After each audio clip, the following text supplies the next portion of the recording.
Hey there, it's Lizzanya back again, and today I have another speed paint that I can just babble about for however long I'd like. I think this is the longest digital piece I've ever done, which completed took about 9 hours of work, and for reference, like my normal drawings usually take 2, a bigger piece maybe 4, but 9 hours was quite a lot more than I was used to. So this drawing is of a group of my characters I've so lovingly called the Zombie Fam. This group was an idea I got randomly in the middle of 2019 for a comic idea I had. Now I do have an actual name in mind for a comic idea, which is Skipping Stones, because I think that's really cute and metaphorical, and oh my god. But after 2 years of having these characters, I still haven't put barely any thought into an actual name or any thought into anything comic related. They were all created in one night when I was supposed to be working on my math homework, but then grabbed my sketchbook. It's basically your average zombie apocalypse story, but much more centered just around the relationships of the characters and a found family type dynamic, which I am just a sucker for. But I do seriously have a problem with continuously creating characters, and someone does need to stop me. So, to talk about these characters, a quick overview of all of them. In the front is Chloe. She's the youngest of the group, and the purest little piece of sunshine I think I've ever created. I've gone back and forth with her age for a while now, and I haven't really decided on one because of future events and everything that I won't spoil, but I think I'm going to be sticking with 11. When the apocalypse started, she was heading home from school, and she got home, and both of her parents had turned. So in a panic, she just grabbed her school bag and hid in a closet and called her brother Kent to come help her. And Kent, being the dude with the blonde hair pushing the shopping cart in the back, and he's Chloe's 23-year-old older brother. He was able to come help her in time and get her out of that situation because he works and lives nearby. He's a super smart dude, really good with anything technology and everything. He's suspiciously good with the gun that he carries as well, and probably the most level-headed of the group. These two siblings traveled alone for months before running into Sean, which is the dude in the left in the back. Sean is probably the most caring of the group. He was a prior English professor, and his college was put on lockdown when the breakout happened. So he's good people skills, so if they ever run into anyone and need to defuse the situation, he's definitely the man for the job. When the siblings finally meet Sean, Chloe immediately clings to him like an older brother figure, and he's basically the medic of the group, and also his strengths lie in the planning side of things and keeping the group's morale high. In the shopping cart is Veronica, or Ronnie for short. She goes by Ronnie for mostly everything I do, who is basically the unofficial main character of the group.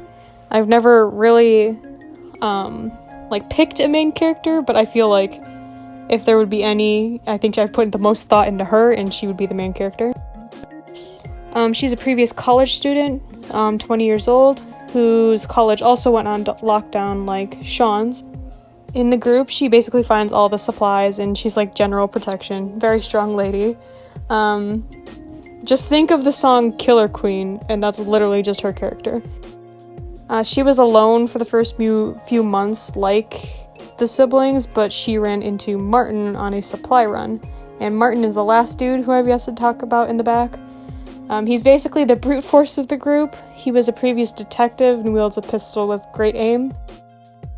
He's one of those big, callous type of people who you meet, but once you get to know them, they're a huge softie. He and Ronnie are the first to actually meet each other, and eventually both groups meet up and just cause all the chaos they cause. So this drawing is basically one of their full group supply runs, where the group is finally able to just let loose and have some fun, because the sun is going down and they secured the parameters and they're able to just relax a little bit. Like I said earlier, this group was made for comic purposes, but since I have such a bad work ethic, in the 2 years I've had them, I have done absolutely nothing on that front. But besides that, they're a super fun group to draw, and I'm really hoping I actually get to do something with that in the future. It's really funny because I was going through my Instagram, because I've had Instagram like for a while now, so I can just scroll back and look at old artwork. And I did Oh September in 2019, which basically, if you don't know, it's like Inktober, but it's September for original characters, and it's like prompts every day, which I think that is one of the only prompt lists I have gotten even remotely close to finishing. I missed out in the last 3 days, and I really wish I finished it. But anyway, I went back and I was looking at that. One of the prompts was like least favorite OC, and I drew this photo of like me standing in front of a bubble with my OCs. The only OCs that were there were my group of 3 girls, the zombie fam, and my one like loose alien OC who I never did anything with. But now I'm sitting here like, oh my god, since 2019 I've made so many new characters. I now have, in total, the 3 girls, the zombie fam, the alien lady named Nebula. I have Lentil, who's this little ghost who I'm planning on doing something more with. I have Finn and Millie, who are just this cute little high school couple that, once again, I haven't done anything with. And I have Cottagecore Witches, which I'm still working on. So basically, I keep starting things and just can't finish anything. But I'm literally sitting here recording this being like, I think later today I'm gonna go make a whole story for Lentil. Like, no! I just can't. I need to be stopped at all costs. I'm just a danger. So yeah, that's about it. For the amount of time I put into it, I'm pretty happy with how it came out, and it's always fun getting to draw my characters in another new setting that I haven't tried before. If you like what you saw in this video, my social media handles are listed here. I'm planning on having a new video ready sometime in the next few weeks again, so stick around for that one, and have a lovely day.